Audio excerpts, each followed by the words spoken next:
How to log into Lowe's credit card account. Hi everybody, welcome back to another video.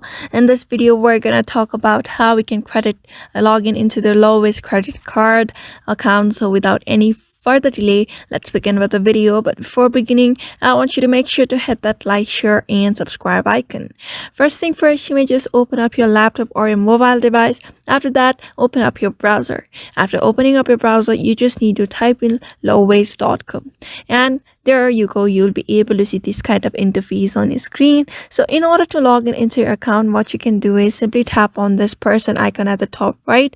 You can see this option here, and here you see this option called sign in and create account. So if you don't have an account, what you need to do is simply tap on this create account and go on with the process of creating your account. After you have created your account, what you can do is just get back here, and you should be able to see the sign in option very easily. Just tap on it and use your login credentials like your username and password, and go on with the verification process, and you should be able to easily log in into your Lowe's credit card account very easily. So therefore just follow the steps and you should be able to do it. So I hope this video was helpful to you, and thank you for watching this video.